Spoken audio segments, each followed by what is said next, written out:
সংবাদ শিরোনাম। কসবায় খালেদা জিয়ার জন্মদিন উপলক্ষে নাসিরউদ্দিন হাজারীর উদ্যোগে দোয়া মাহফিল, মাজার জিয়ারত সহ তাবারুক বিতরণ ও গণসংযোগ। Staff reporter, KTV news desk report.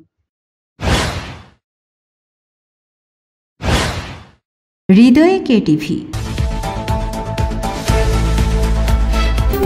Kasba TV, হৃদয়ে বাংলা।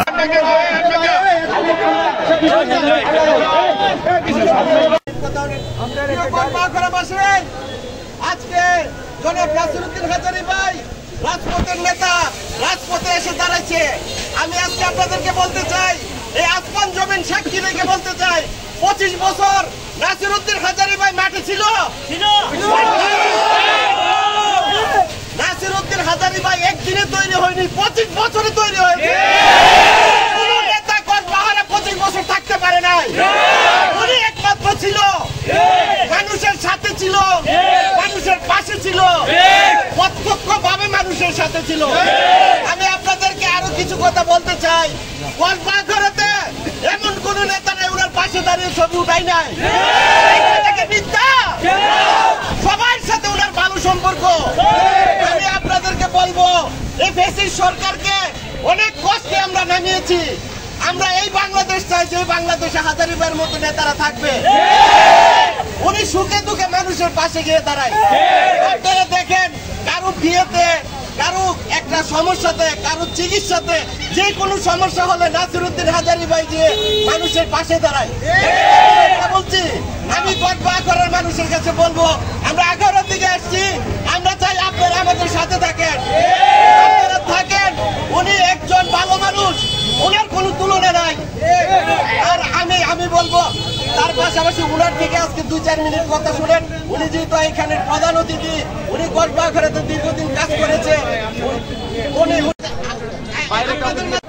আসসালামু আলাইকুম। প্রিয় কসবা আখড়াবাসী, আপনারা আজকে আমরা 3টার থেকে শুরু করেছি। বিশেষ করে আজকে আমাদের দেশনেত্রী বেগম খালেদা জিয়ার 81তম জন্মবার্ষিকী ছিল। ওনার জন্য দোয়া এবং আমরা তাবারক বিতরণ করেছি। আড়াইবাড়ি দরবার উপস্থিত ভাইয়েরা, এই বিগত সন্ত্রাসী স্বৈরাচারী সরকারের আমলে আমরা কথা বলার সুযোগ পাই নাই। বিশেষ করে এখানে এসে কথা বলার মতন আমরা অবস্থা ছিল না। আপনারা জানেন, 17 বছর এই স্বৈরাচার সরকার এই দেশটাকে কতটুকু পিছিয়ে নিয়ে গেছে, কত সন্ত্রাসী কার্যকলাপ করেছে, কত দুর্নীতি করেছে।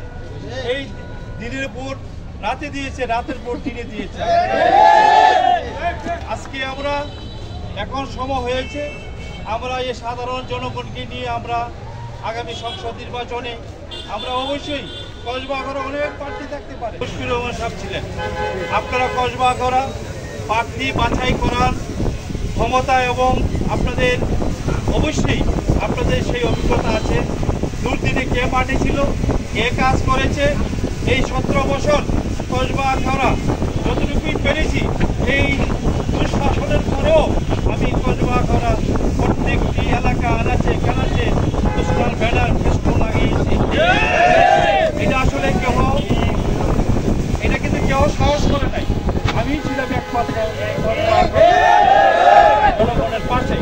আমি আশা করব আগামী ফেব্রুয়ারিতে যে নির্বাচন হবে, এই নির্বাচনে সঠিক মূল্যায়ন করবে এবং আমাদের আগামী দিনের দেশনায়ক জননেতা ভারপ্রাপ্ত চেয়ারম্যান তারেক রহমান সাহেব এই অল্প দিনের মধ্যে চলে আসবে, 1-2 মাসের মধ্যে চলে আসবে। উনি এসে আমাদের বাংলাদেশে প্রত্যেকটি এলাকা উনি খবর নিবে। এমনও ওনার কাছে খবর আছে। উনি এবং আমাদের দলীয় যারা আছেন, স্থায়ী কমিটি, সবাই মিলে যে সিদ্ধান্ত দিবে, যাকে মনোনয়ন দিবে, তার পক্ষে আমরা ইনশাআল্লাহ কাজ করব।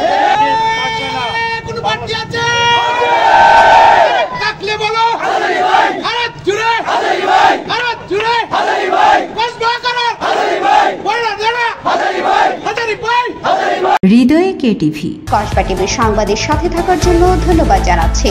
পরবর্তী সংবাদ পেতে আমাদের চ্যানেলটি সাবস্ক্রাইব করে রাখুন। হৃদয়ে কেটিভি।